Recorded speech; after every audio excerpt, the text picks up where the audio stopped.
সেই মহান রব্বুল আলামিন রাসূলকে লক্ষ্য করে সূরাটা নাযিল করলেন। এখানে প্রথমে আল্লাহ রাব্বুল আলামিন তার নিজের বড়ত্ব প্রকাশ করেছেন, তার মহানত্ব প্রকাশ করেছেন।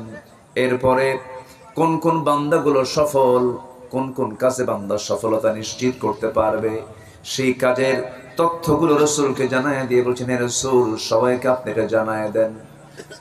সফল কারা? আল্লাহর দরবারে নাজাত পাবে কারা? আল্লাহর দরবারে কারা পুরস্কৃত হবে? আল্লাহ রাব্বুল আলামিন তার রাসূলকে দিয়ে জানায় দিচ্ছেন সবাইকে। আল্লাহ রাব্বুল আলামিন বলেন, ক্বাদ আফলাহা মান তাযাক্কা ওয়া যাকারা ইসমা রাব্বিহি ফাসাল্লা বাল তু'থিরুনাল হায়াতাদ দুনিয়া ওয়াল আখিরাতু খায়রুন ওয়া আবকা। জোরে বলুন আল্লাহু আকবার। সফল কারা? আল্লাহ রাব্বুল আলামিন বলছেন, সেই সফল যার মধ্যে উল্লেখিত আয়াতের ভিতরে তিনটা গুণ যার মধ্যে পাওয়া যাবে, আল্লাহ পাক তাকে সফল বলেছেন। জোরে বলি সুবহানাল্লাহ। তো এই আফলাহ, মুফলিহুন, তুফলিহুন এর শব্দগুলো কোরআনের বিভিন্ন জায়গায় আল্লাহ পাক উপস্থাপন করেছেন। যেরকম সূরা বাকারার প্রথম দিকে আল্লাহ রাব্বুল আলামিন কয়েকটা আমলের কথা বলি, শেষে বলছেন উলাইকা হুমুল মুফলিহুন, এরা হচ্ছে সফল কাম বান্দা। আবার সূরা মুমিনুনের ভিতরে আল্লাহ রাব্বুল আলামিন শুরুতেই বলছেন ক্বাদ আফলাহাল মুমিনুন, মুমিনরাই হলো সফল, যে মুমিনদের ভিতরে 7টা গুণ পাওয়া যাবে। তা আমি এই সফলতার দিকগুলো কি কি এটাও আমি আনার চেষ্টা করব। আর আমরা আজকে আসছি হলো এখানে ওয়াজ শোনার জন্য না সংশোধন হওয়ার জন্য? বলুন, বলেন বলেন বলেন, কি সংশোধন দরকার? আগে বলেন, কি সংশোধন দরকার? নিজের সংশোধন দরকার, আত্মসংশোধন দরকার, নফসের সংশোধন দরকার, নফসের শুদ্ধতা দরকার। আল্লাহ পাক এখানে 3টা কাজের বিনিময়ে আল্লাহ পাক বলছেন তোমার সফলতা নিশ্চিত। এর মধ্যে 1 নম্বর হলো ক্বাদ আফলাহা মান তাযাক্কা, সে ব্যক্তি সফল যে তার নিজকে সংশোধন করতে পেরেছে, নফসকে সংশোধন করতে পেরেছে। আচ্ছা, আমার কথা কি সবাই বুঝতে পারছেন? কারো কোনো সমস্যা নাই তো? কিন্তু অনেকে না বলেই কিন্তু যাচ্ছেন, আমি এটা লক্ষ্য করছি। জানি 12টা পার হয়ে গেছে, থাকাও কঠিন। আমি খুব বেশি সময় নেব না, একটু আমাকে সময় দেন। আমি কয়েকটা পয়েন্টকে সামনে রেখে কোরআনের আলোকে মুমিন জীবনে আত্মসংশোধনের, আত্মশুদ্ধির 10টা পন্থা আমি তুলে ধরব।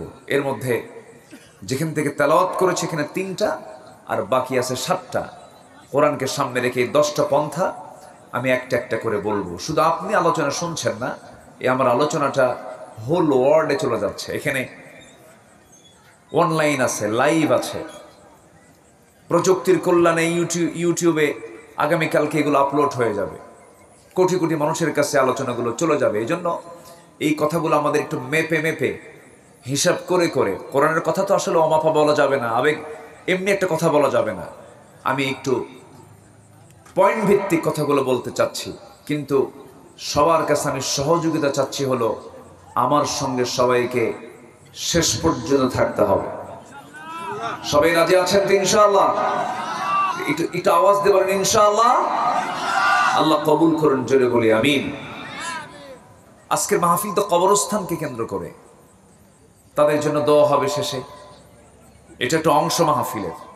আমরা সবাই আন্তরিকতা নিয়ে আমরা এই বরকতময় জায়গায় থাকবো। শুধু মাথায় রাখবেন এটা, যে এই যে মাহফিলে বসে আছেন, এর চাইতে শ্রেষ্ঠ জায়গা, এর চাইতে ভালো কোনো জায়গা এখন আর কোথাও পাবেন না। যেখানে বসলে গুনাহ মাফ হবে, যেখানে বসলে ফেরেশতারা আমার আপনার জন্য দোয়া করতেছে, এই জায়গা ছেড়ে আপনি যাবেন কোথায়? এত বরকত আপনি কোথাও পাবেন না।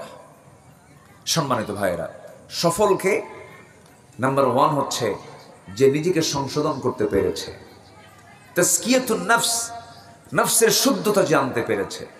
রাজা'না মিনাল জিহাদিল আসগর ইলাল জিহাদিল আকবার। সাহাবীরা, আমরা ছোট জিহাদের ময়দান থেকে আমরা এখন বড় জিহাদের ময়দানের দিকে যাচ্ছি।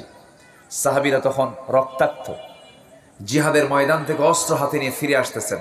রাসূল বললেন, ছোট জিহাদের ময়দান থেকে আমরা এখন বড় জিহাদের ময়দানের দিকে যাচ্ছি। সাহাবীরা বললেন, ইয়া রাসূলুল্লাহ, এত বড় রক্তক্ষয়ী সংঘর্ষ, এই যুদ্ধ শেষ করে আমরা আবার কত বড় যুদ্ধের দিকে যাব।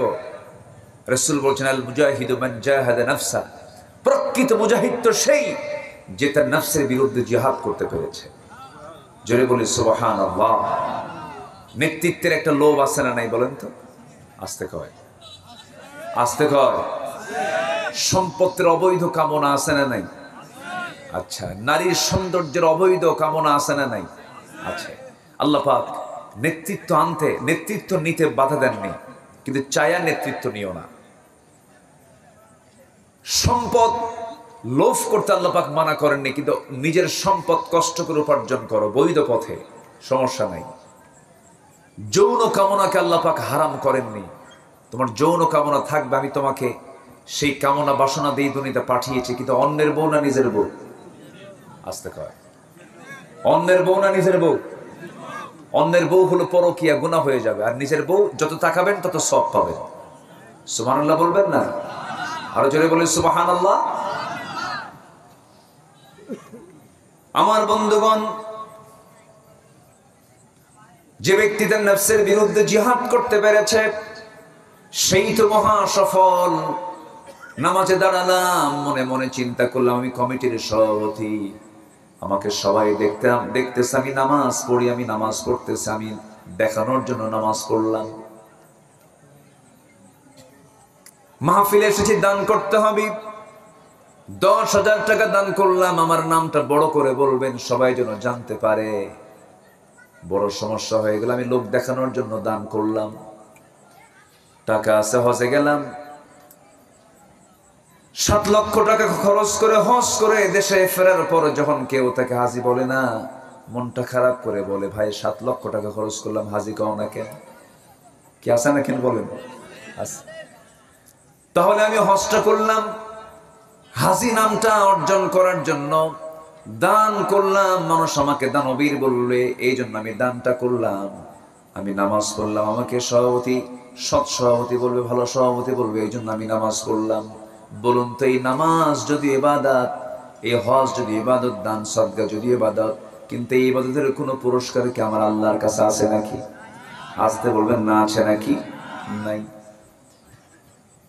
যেটাই করতে হবে আল্লাহর জন্য করতে হবে, আল্লাহকে খুশির জন্য করতে হবে। মহান রব্বুল আলামিন বলেন, ইন্না সলাতি ওয়া নুসুকি ওয়া মাহইয়ায়া ওয়া মামাতি লিল্লাহি রাব্বিল আলামিন। ইন্নী ওয়াজ্জাহতু ওয়াজহিয়া লিল্লাযী ফাতারাস সামাওয়াতি ওয়াল আরদা হানিফান ওয়া মা আনা মিনাল মুশরিকিন। জোরে বলুন আল্লাহু আকবার। সবকিছু আল্লাহর জন্য করতে হবে।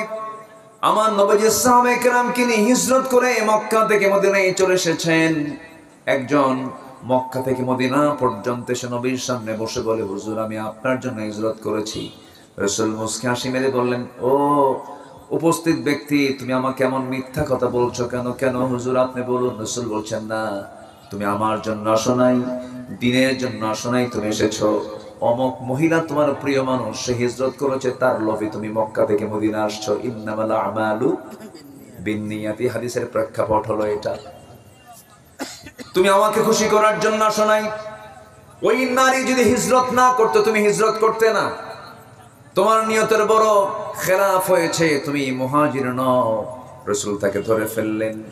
একটা হাদিস আমাকে দারুণ ভয়ের মধ্যে ফেলে দেয়, একটা হাদিস আমাকে দারুণ পেরেশানির মধ্যে ফেলে দেয়। মাঝে মাঝে যখন চিন্তা করি, আল্লাহ রে, ও আল্লাহ, তুমি এইভাবে পাকড়াও করবা না। হাশরের ময়দানে আল্লাহ রাব্বুল আলামিন দানবীরকে ডাক দেবেন, ও দানবীর, কি দান করেছে বলো? আল্লাহ তোমার জন্য তোমার পথে এত সম্পদ দান করেছি। আল্লাহ বলবেন, না না, তুমি আমাকে খুশি করার জন্য দান করো নাই, তুমি দান করেছো সম্পূর্ণ মানুষের বাহবা নেবার জন্য। যাও জাহান্নামে। শহীদ সামনে দাঁড়ায় যাবে, আল্লাহ বলবেন, শহীদ, তুমি জিহাদে অংশগ্রহণ করে শাহাদাত বরণ করেছো, সবাই জানে, দুনিয়া জানে। বান্দা বলবে, হ্যাঁ আল্লাহ, তোমার জন্য শহীদ হয়েছে। আল্লাহ বলবেন, না না, তুমি জিহাদে অংশগ্রহণ করেছিলা, তোমাকে মুক্তিযোদ্ধা বলবে, তোমাকে মুজাহিদ বলবে, তোমাকে সবাই বাহবা দিবে এই নিয়তেই তুমি জিহাদ করতে এসে তুমি দুনিয়া থেকে বিদায় নিয়েছো। আমি তোমাকে শহীদের দরজা দিতে পারলাম না, যাও জাহান্নামে।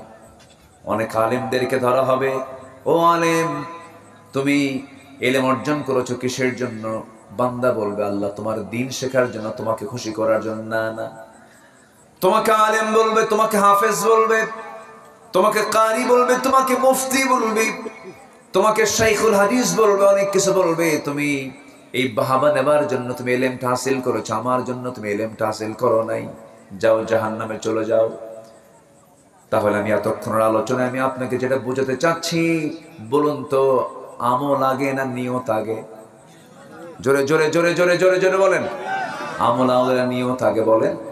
নিয়তটা সহি হবে, সমস্ত আমলগুলো কবুল করবেন তিনি আমার কে? আসতে বলবেন না, তিনি আমার কে? আল্লাহ তাআলা। আল্লাহকে খুশি করার জন্য সবসময় করতে হবে কাজগুলো। আল্লাহ আমার রাজি আছেন কিনা, আল্লাহ আমার খুশি হলেন কিনা। গোটা দুনিয়া একদিকে থাক, লাইয়াতুর রুকসি আপনার কোনো ক্ষতি করতে পারবে না, কিন্তু আমার আল্লাহ আমার দিকে আছেন, আমার আল্লাহ আমার কল্যাণ করবেন। গোটা দুনিয়ার মানুষ আপনার পক্ষে আছে, কিন্তু আল্লাহ আপনার পক্ষে নাই। গোটা পৃথিবীর মানুষ আপনার কোনো কল্যাণ করতে পারবে না, ঠিক কিনা? আমার সকল কল্যাণ অকল্যাণ কার হাতে? আসতে বলবেন না, কার হাতে? আল্লাহর হাতে। এই জন্য নফসের শুদ্ধতা আনতে হবে। নফসের ভিতরে যদি দুনিয়াবি কোনো লক্ষ্য থাকে, আখিরাত কেন্দ্রিক কোনো চিন্তা না থাকে, আল্লাহর খুশি করা যদি কোনো চিন্তা না থাকে, সমস্ত আমলগুলো আমার নষ্ট হয়ে যাবে। আপনি কি জানেন বহু মুসল্লি নামাজ পড়ার পরও জাহান্নামে চলে যাবে? আল্লাহ রাব্বুল আলামিন সূরা মাউনের ভিতরে বলেন, যারা পারেন ঠোঁট মিলিয়ে বলুন, ফাওয়াইলুল লিল মুসাল্লিন আল্লাযীনা হুম আন সালাতিহিম সাহুন আল্লাযীনা হুম ইউরাউনা ওয়া ইয়ামনাউনাল মাউন। ওই সমস্ত মুসল্লির জন্য ওয়াইল, ওই সমস্ত মুসল্লির জন্য ধ্বংস। ওয়াইল নামক দোজখ তাদের জন্য বরাদ্দ আছে, যারা অবহেলা করে নামাজ পড়ে, যারা লোক দেখানো নামাজ পড়ে। তাহলে এখানেও নামাজটা হতে হবে কার জন্য? আসতে বলবেন না, কার জন্য? আল্লাহর জন্য হতে হবে।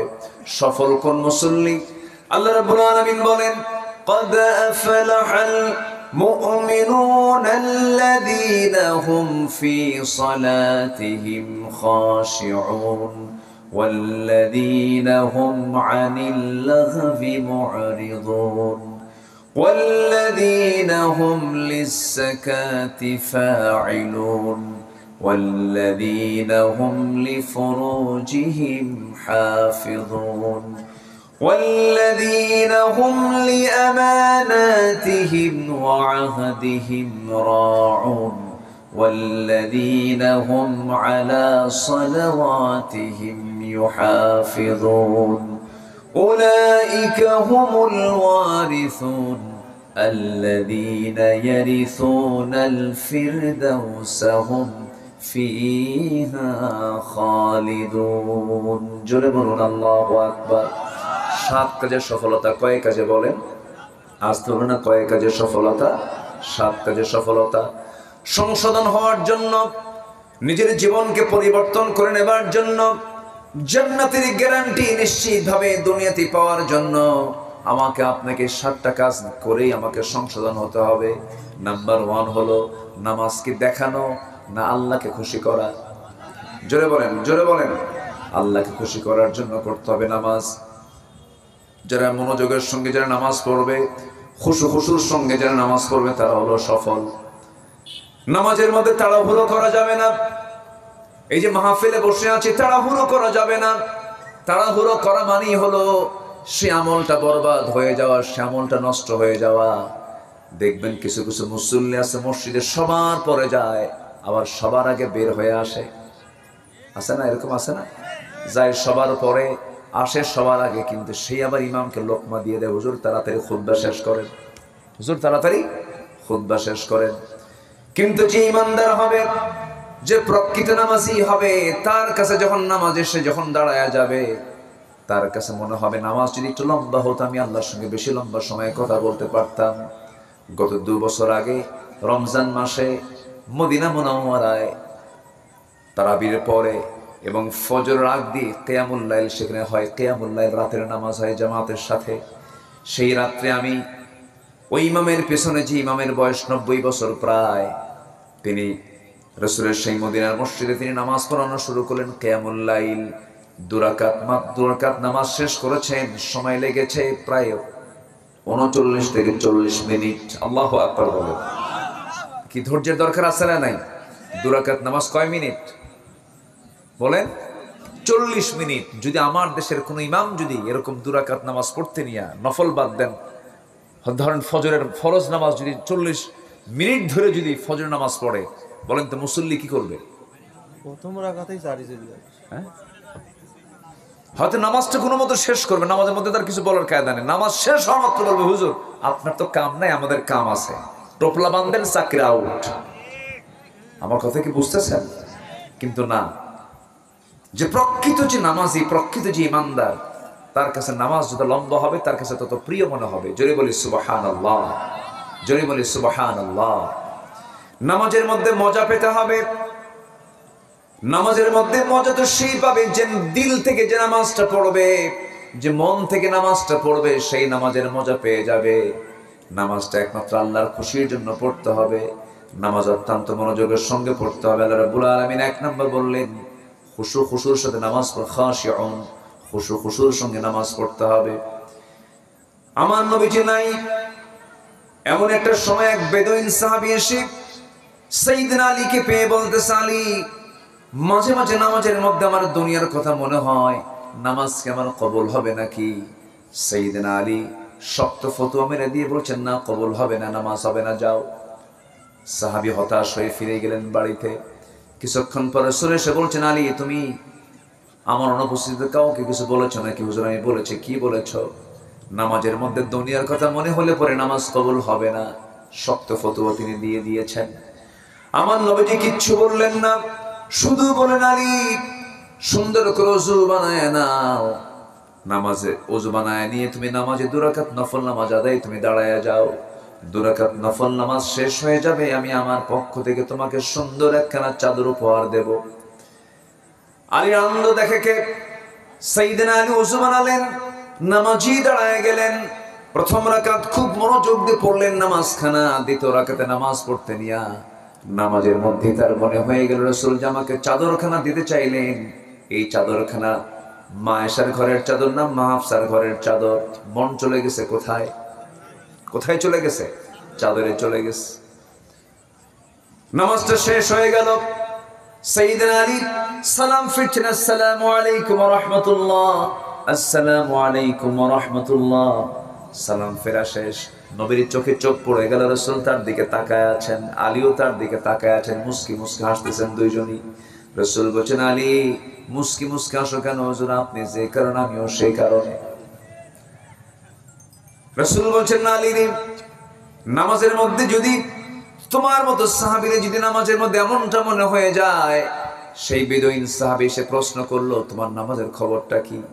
রাসূল বলেন, আলী নামাজটা হয়ে যাবে, নামাজের মধ্যে দুনিয়ার যদি কোনো কথা মনেই হয়ে যায়, শেষ বৈঠকে গিয়ে তাশাহুদ পড়ে ডান দিকে সালাম ফিরে 2টা পেনাল্টি মেরে দিবা, 2টা সহসেজদা মেরে দিবা।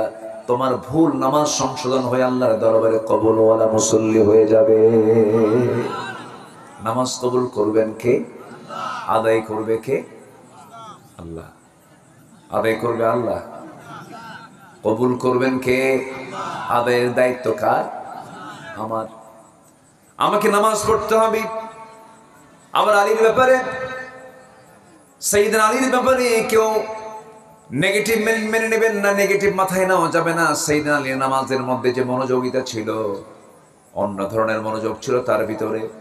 এত গভীর মনোযোগ দিয়ে নামাজ পড়তেন তিনি। মাঝে মাঝে এমনটা হয়ে যেত, এক ছোট্ট একটা ইতিহাস মনে পড়লো। যুদ্ধের ময়দানে চলে গেছেন, যুদ্ধ করতে নিয়ে কাফেরদের পক্ষ থেকে একটা তীর তার পায়ে এসে লাগলো। তীরটা হলো চোখা, যখন ঢুকে যায় সহজেই ঢুকে যায়, কিন্তু বের হওয়ার সময় সহজে বের করা যায় না। সাইয়েদনা আলীর খুব কষ্ট হচ্ছিল, ওইভাবেই তিনি কষ্ট করে নামাজ পড়ছিলেন। কিন্তু তার পা থেকে কেউ তীরটা টান মেরে বের করতে পারে না। সাইয়েদনা আলী বললেন, আমার এই পায়ের তীরে কেউ হাত দিবা না। সাহাবায়ে কেরাম নবীর কাছে গিয়ে বলছেন, ইয়া রাসূলুল্লাহ, আলী খুব কষ্ট পাচ্ছে, তার পায়ে তীর বিদ্ধ হয়েছে, কি করা যায়, কেমন করে তীরটা বের করে নেওয়া যায়? রাসূল বলছেন, শোনো সাহাবীরা, আমি জানি আমার আলী নামাজের মনোযোগিতা কেমন। আমার আলী যখন নামাজে দাঁড়াবে, সেই নামাজের মধ্যেই তোমরা তার পা থেকে তীরটা টান দিয়ে বের করে নিবা। নবীজির কথা মতোই সাইয়েদনা আলী নামাজে দাঁড়ায় গেলেন। সাহাবায়ে কেরাম তার পিছনে গিয়া নামাজের ভিতরেই তার পা থেকে টান মেরে তীরটা বের করতেছিলেন। গোশতগুলো ছিঁড়ে ছিঁড়ে আসতেছিল, রক্তগুলো গড়ে গড়ে পড়তেছিল। নামাজের মধ্যে সাইয়েদনা আলীর মুখ থেকে চুল পরিমাণ কোনো আওয়াজ বের হয় নাই। নামাজ শেষ করে ফেলেছেন, পায়ের দিকে তাকায় দেখেন সেই যন্ত্রণার বিদ্ধদায়ক সেই তীরটা নাই। প্রশ্ন করেন, ভাইরা আমার, নামাজের আগে যে যন্ত্রণার তীর আমার পায়ে কষ্ট দিচ্ছিল, সেই তীর তো নামাজের পরে দেখি না, কি হয়েছে? সবাই মিলে বলে ফেলল, আলী, নামাজের মধ্যে আমরা তোমার পা থেকে তীরটা টান মেরে বের করে নিয়েছি নবীর পরামর্শে। সাইয়েদনা আলী বলেন, আল্লাহর কসম করে বলি, নামাজের মধ্যে আমার পা থেকে কখন তীরটা বের করে নিয়েছো, আমি আলী বিন্দু পরিমাণ কোনো টের পাই নাই। জোরে কান সুবহানাল্লাহ, আরো জোরে বলুন ভাই সুবহানাল্লাহ। নামাজটা হবে কার জন্য? আসতে বলবেন না কার জন্য? নামাজ যদি হয় আল্লাহর জন্য, আমার নাফসটা ঠিক আছে, তাসকিয়া ঠিক আছে। আর নামাজটা যদি না ঠিক হয়ে যায়, যেমন নামাজটা যদি দুনিয়ার জন্য হয়, মানুষের জন্য হয়, তাহলে আমার কি ভেজাল না নির্ভেজাল? ভেজাল হয়ে গেল। আল্লাহ সুন্দর করে বলছেন, قد أفلح من تزكى وذكر اسم ربه فصلى। কোন বান্দা সফল? নাম্বার 1 হলো যে ব্যক্তি নিজের নফসকে শুদ্ধ করতে পেরেছে। আমার বন্ধুগণ, একটু কান লাগাবেন। অর্ধ দুনিয়ার শাসনকর্তা ছিলেন সাইয়েদনা ওমর ফারুক রাদিয়াল্লাহু তাআলা আনহু। 40টা রাষ্ট্র তিনি চালিয়েছেন। ছোট শাসক না বড় শাসক? বলেন বলেন বলেন। শুধু বড় না, অনেক বড় শাসক, অনেক বড় শাসক। নফসের শুদ্ধতা কাকে বলে দেখেন, ছোট্ট একটা ইতিহাস বললেও জিনিসটা ক্লিয়ার হয়ে যাবে। নফসের শুদ্ধতা কি দেখেন, রাষ্ট্রের পক্ষ থেকে 1 বোতল মধু পেয়েছেন। 1 বোতল মধু নিয়ে তিনি বাড়িতে চলে আসলেন। বউটাকে ডাক দিয়ে বলছেন, বউ আমার, এই যে 1 বোতল মধু, সুন্দর করে 5 ভাগে ভাগ করো। 1 ভাগ আমাদের, বাকি 4 ভাগটা হলো প্রতিবেশীদের। সুন্দর করে ভাগ করো। স্ত্রী হাতে দেওয়ার 1 মিনিট যেতে না যেতে হঠাৎ করে তিনি বলে ফেলছেন, আমার স্ত্রী, মনক্ষুণ্ণ হইও না, আমি তোমাকে মধুভাগের দায়িত্ব দিতে পারলাম না। বলুন তো, কোনো স্বামী যদি স্ত্রীর সঙ্গে এমনটা আচরণ করে, লাগবে কিনা? অনেকে চুপ করে আসছে, মনে হয় সবার বউ মনে হয় রাবিয়া বসরি। হ্যাঁ, লাগবে কিনা বলেন? লাগবে তো, লাগতেই পারে। সাইয়েদনা ওমর ফারুক রাদিয়াল্লাহু তাআলা আনহু কিচ্ছু বললেন না, শুধু বোতলটা আবার হাতের মধ্যে নিয়ে নিলেন। কিন্তু স্ত্রীর মনটা খারাপ, তিনি করলেন কি, সেই বোতলটা নিয়ে প্রতিবেশীর বাড়িতে চলে গেলেন। প্রতিবেশীর বাড়িতে গিয়ে বলছেন, প্রতিবেশী, এই যেখানে 1 বোতল মধু আছে, সমান 5 ভাগে ভাগ করবা। 1টা ভাগ আমাকে দেবে, বাকি 4 ভাগ তোমরা প্রতিবেশী 4 জন নিয়ে নিবে। সমানভাবে ভাগ করা হলো। তার অংশের মধুগুলো নিয়ে এবার তিনি এসে বলতেছেন, বউ আমার, আমি তোমাকে দারুণ ভালোবাসি, আমি তোমাকে মহব্বত করি, আমি তোমাকে সম্মান করি, তুমি আমার সন্তানদের মা, আমার ফ্যামিলি তুমি মেইনটেইন করো, আমি রাষ্ট্র মেইনটেইন করি। আমার রাষ্ট্র পরিচালনায় যদি আমার ফ্যামিলি মেইনটেইন না হতো, আমি রাষ্ট্র পরিচালনা করতে পারতাম না। তোমার অনেক বড় অবদান। স্ত্রী, তুমি আমার মনক্ষুণ্ণ হবে না। আল্লাহর কসম করে বলি, মধুভাগের দায়িত্ব তোমাকে দিয়েছিলাম, কিন্তু পরে তোমার হাত থেকে মধুর বোতল নিয়েছি, তোমাকে সন্দেহ করে নয়, তোমাকে আমি ভুল বুঝে আমি তোমার কাছ থেকে মধুর বোতলটা নিয়ে নেই। আমি মধুর বোতল নেওয়ার কারণ হলো, তুমি সমান ভাগেই ভাগ করবে, কিন্তু একটু কম বেশি হওয়ার সমান আছে। সেটা হলো, মধু হলো তরল জিনিস। যখন তুমি ভাগ করতে যাবে, সমান ভাগই ভাগ করলে, কিন্তু ভাগ করার সময় 2-1 ফোঁটা মধু তোমার হাতে লেগে যাবে। ওই 2-1 ফোঁটা মধু হাতে লেগে যাক, এতটুকু মধু আমাদের ভাগে বেশি চলে আসুক, এটা চাই নাই মনে করে মধু ভাগের দায়িত্বটা নিজের কাঁধে না নিয়ে আমরা অন্যের কাঁধে দিয়ে দিয়েছি। একটু আস্তে কোন সুবহানাল্লাহ, জোরে বলুন সুবহানাল্লাহ। এটাই হলো তাসকিয়াতুন নফস। এটা কি? তাসকিয়াতুন নফস। ওমর ফারুক রাদিয়াল্লাহু তাআলা একদিন ঘোড়া কিনতে গেছেন। এখন মানুষ হুন্ডা কিনতে যায়, কি কিনতে যায়? হুন্ডা কিনতে যায়। তিনি কি কিনতে গেছেন? ঘোড়া। ঘোড়া কিনতে যায়, লেনদেন হয়ে গেছে, কথাবার্তা হয়ে গেছে, কমিটমেন্ট হয়ে গেছে, কেনা বেচার যে চুক্তি এটা হয়ে গেছে। দাম দর ঠিক করে ঘোড়ার লাগামটা হাতে নিয়ে টাকাটা বুঝাইয়া দিয়ে তিনি ঘোড়ার পিঠে চড়ে বাড়ির দিকে ফেরত আসতেছিলেন। কয়েক মাইল যেতে না যেতেই ঘোড়ার 4টা পা অচল হয়ে গেছে। 4 পা যখন অচল হয়ে গেছে, সাইয়েদনা ওমর ফারুকের রাগ, চূড়ান্ত রাগ উঠে গেছে। রেগে গিয়ে খেপে গিয়ে ওই ঘোড়াওয়ালার কাছে এসে বলছেন, ঘোড়া বিক্রেতার কাছে এসে বলছেন, ঘোড়া বিক্রেতা, আমি এই ঘোড়াটা নেব না, কারণ এই ঘোড়াটা তুমি আমাকে অসুস্থ ঘোড়া দিয়েছ, অচল ঘোড়া দিয়েছ। ঘোড়া বিক্রেতা বলছেন, না, আমি আপনাকে অচল ঘোড়া দেই না, আমি আপনাকে সুস্থ ঘোড়া দিয়েছি, কিন্তু আপনার মালিকানা যাওয়ার পর অসুস্থ হয়ে পড়ছে, আমি এই ঘোড়া ফেরত নেব না। ওমর ফারুক বলছেন, তোমাকে ফেরত নিতে হবে না, ফেরত নেব না। দুইজন তর্কাতর্কির এক পর্যায়ে সাইয়েদনা ওমর ফারুক বলছেন, তোমাকে ফেরত নিতে হবে। ঘোড়া বিক্রেতা বলতেছেন, না না, আমি ঘোড়া ফেরত নেব না, প্রয়োজন আদালত পর্যন্ত যাব। চলুন আমরা আদালতে ধর্ণা দিই, আদালতের ফায়সালায় চূড়ান্ত ফায়সালা। সামান্য একজন ঘোড়া বিক্রেতা একজন শাসনকর্তার বিরুদ্ধে আদালত দেখাচ্ছে। সাইয়েদনা ওমর ফারুক মুস্কি হাসি মেরে বলছেন, চলো, আইন সবার জন্য, আইন সবার জন্য সমান। নিজের ক্ষমতার কোনো প্রভাব দেখালেন না, চলে গেলেন আদালতে। আদালতের ভিতরে তিনি ঢুকতেছিলেন, এমন সময় ওই আদালতের যিনি বিচারপতি ওমর ফারুককে চেনা মাত্রই তিনি দাঁড় হয়ে গেছেন, সালাম দিয়ে বলছেন, সাইয়েদনা ওমর ফারুক, আপনি এই জায়গায় কেন? ওমর ফারুক বলছেন, আমার সামনে তোমার দাঁড়ানোর দরকার নেই, তিনি বিচারক, আমার সামনে সম্মান প্রদর্শনের দরকার নাই। বিচারক, শোনো, একটা মামলা জমা হয়েছে আমার বিরুদ্ধে, মামলা দিয়েছে। এই মামলার রায়টা নামানোর জন্য ব্যক্তি ওমরকে না দেখে তুমি আদালত দেখো, ইনসাফ ভিত্তিক তুমি বিচার করবে, আমি বিচারটা মেনে নেব। সেই বিচারক দুই পক্ষের কথাই শুনলেন, ঘোড়া বিক্রেতার কথাও শুনলেন, আবার সাইয়েদনা ওমর ফারুকের কথাও শোনার পর এবার কাজী সাহেব, বিচারপতি সাহেব বলতেছেন, সাইয়েদনা ওমর ফারুক, আপনি আমারও আমির, আমারও খলিফাতুল মুসলিমিন, আমি আপনার বিরুদ্ধে আমি আজকে রায় দেব, কিন্তু আমি আপনার বিরুদ্ধে যা রায় দেব এটা আপনার প্রতি রাগ করে নয়, এটা ইনসাফকে সামনে রেখে, বিচারকে সামনে রেখে আমি আপনার বিরুদ্ধে আজকে রায় দেব। কারণ আজকে যতটুকু কথা শুনলাম দুই পক্ষের, এদিক থেকে আমি বিচার করলে দেখা যায় ইনসাফ ভাবে এই বিচারটা সম্পূর্ণ, এই রায়টা আপনার বিরুদ্ধে চলে যায়। আপনি ওমর ফারুক রাদিয়াল্লাহু তাআলা আমার সামনে সুস্থ অবস্থায় গল্প করছেন, কথা বলতেছেন, কনভারসেশন হচ্ছে, আপনি এই জায়গা থেকে সুস্থ অবস্থায় বাড়ি পর্যন্ত ফিরতে পারবেন তার কোনো গ্যারান্টি আছে নাকি? না, গ্যারান্টি নাই। ঘোড়া আপনাকে যখন বিক্রি করে দেয় তখন সেই ঘোড়াটা সুস্থ ছিল, আপনার মালিকানায় যাওয়ার পরে ঘোড়াটা সুস্থ হয়ে গেছে, এই ঘোড়া ফেরতের কোনো প্রশ্নই আসে না। ওমর ফারুক কিচ্ছু বললেন না। ওমর ফারুক মাথা নিচু করে আদালত চত্বর থেকে মুস্কি হাসি মেরে বের হয়ে পরের দিন সিদ্ধান্ত নিলেন। পরের দিন সমস্ত সদস্যদেরকে ডাক দিয়ে, মাজলিসে শুরাকে ডাক দিয়ে চূড়ান্ত সিদ্ধান্ত জানায় দিলেন যে বিচারপতি আমি ওমর আমার বিরুদ্ধে রায় দিতে পারে, সে সাহসী বিচারপতি, যার নফসের শুদ্ধতা আছে, আমি তাকে লোকাল বিচারপতি থেকে তাকে জাতীয় বিচারপতির পদ দিয়ে দিলাম। জোরকান সুবহানাল্লাহ। তাজকিয়াতুন নফস, নফসের শুদ্ধতা, অহংকার থাকা যাবে না, হিংসা থাকা যাবে না, এগুলো হচ্ছে নফসের রোগ।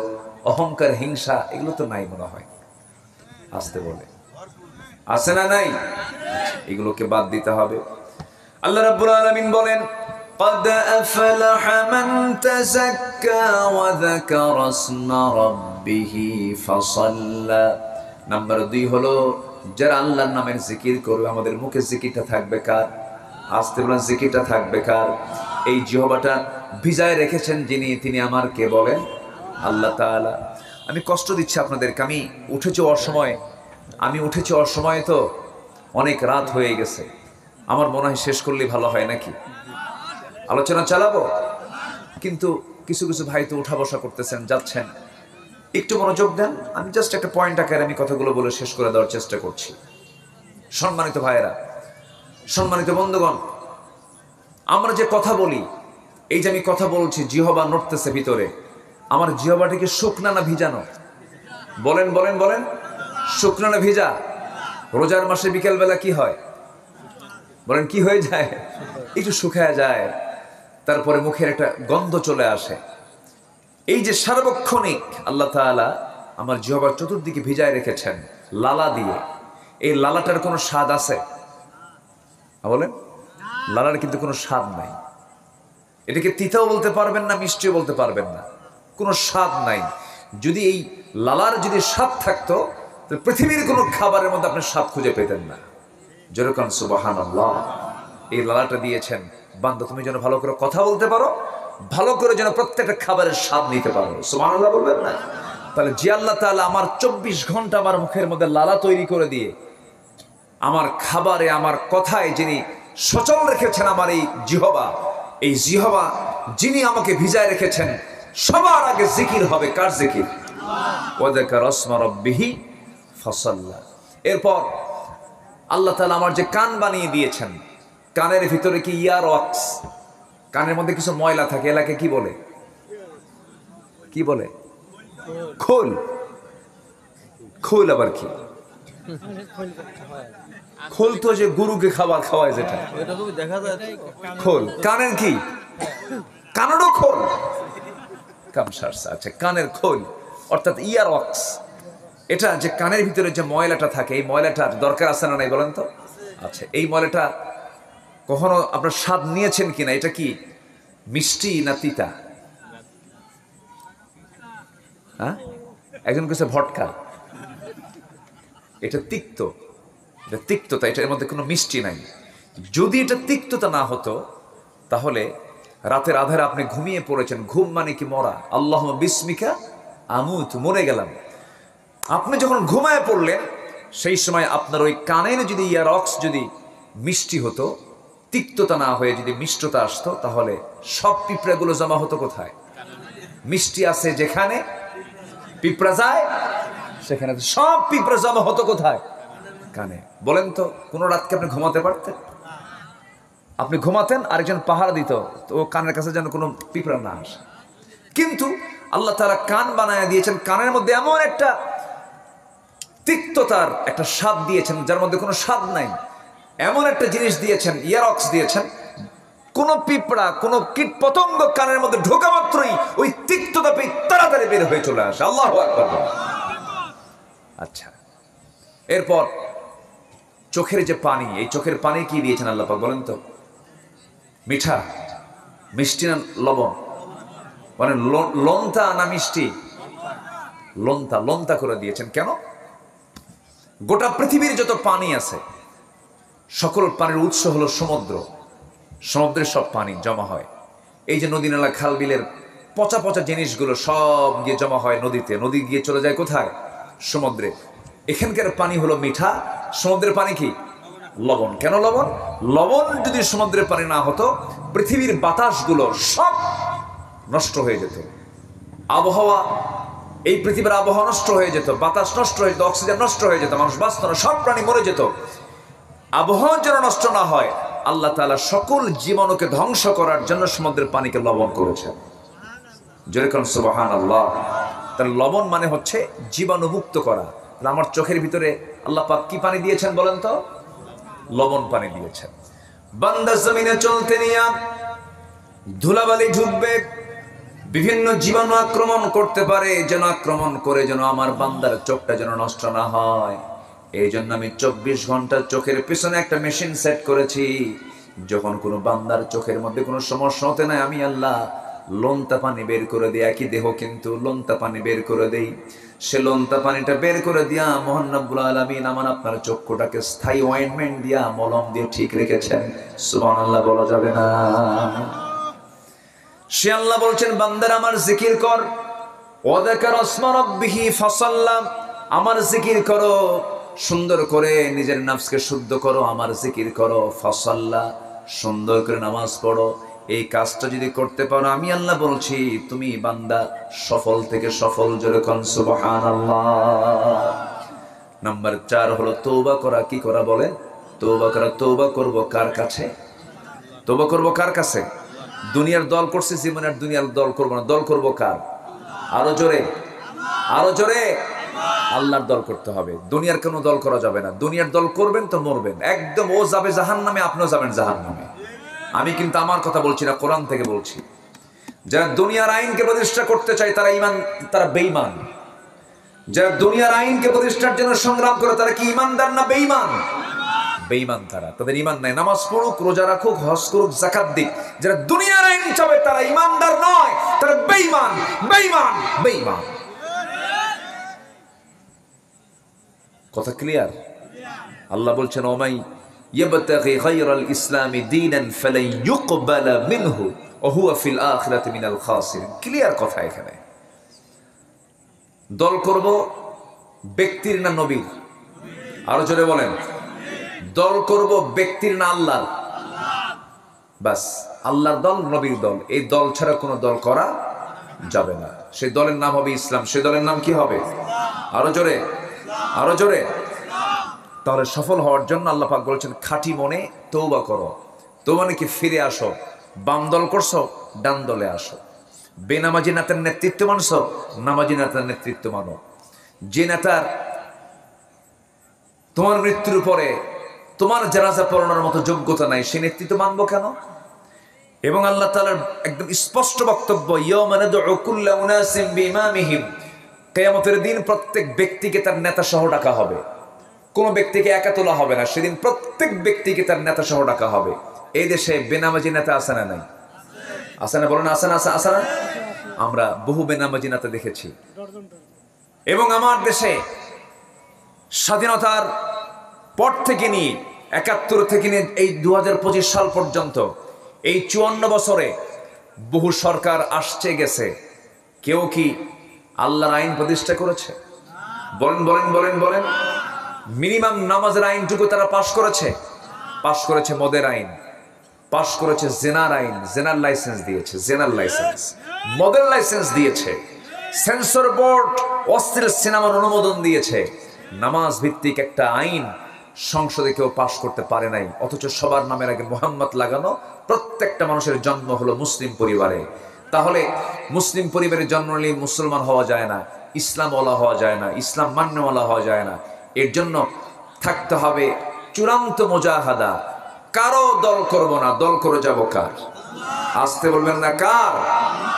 এই ৫৪ বছরে দেশের বৃহত্তম ৪টি দলের ভিতরে ৩টি দলই দেশ শাসন করেছে। কেউ ২৫ বছর, কেউ ১৬ বছর, কেউ ৯ বছর। আমার কথা কি বুঝতেছেন? সব দেখা শেষ। আমি সুস্পষ্ট ভাষায় জানিয়ে দিতে চাই, আগামীর দেশ আমরা দেখতে চাই আমাদের কোরআনের বাংলাদেশ। কোরআন কাদের কিতাব? আমাদের কিতাব। বলেন কোরআন কাদের কিতাব? কে দিয়েছেন? বলেন কে দিয়েছেন? আল্লাহ দিয়েছেন। আমরা দল মত নির্বিশেষে ফরিদপুরের থানাপাড়ার এই প্ল্যাটফর্ম থেকে সুস্পষ্ট ভাষায় জানান দিতে চাই, প্রযুক্তির কল্যাণে গোটা পৃথিবীর মুসলিম উম্মাকে সামনে রেখে বলতে চাই, ব্যর্থতা আসবে না, পরাজয় আসবে না, হতাশা আসবে না, বিশৃঙ্খলা থাকবে না। বারাকাতিন মিনাস সামাই ওয়াল আরদ, আসমান জমিনের সমস্ত রহমতের দরজা আল্লাহ পাক ওপেন করে দিবেন যদি আমরা এই জমিনে কোরআনের আইনকে প্রতিষ্ঠা করতে পারি। প্রতিষ্ঠা হোক, সবাইকে চান? সবাইকে চান? চান কারা কারা? একটা হাত উঁচু করে দেখেন মুসলমান।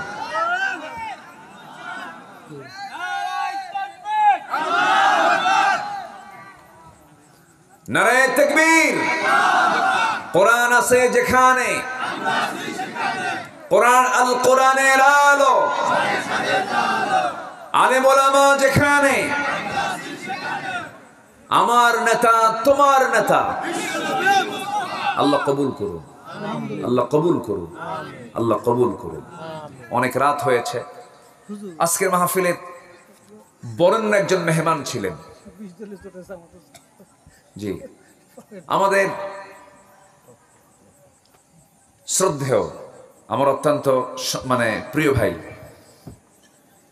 মুফতি বজলুর রশিদ মিয়া। উনি একটু বয়স্ক হয়ে গেছেন, বয়সও হয়ে গেছে। ডায়াবেটিসের মাত্রাটা একদম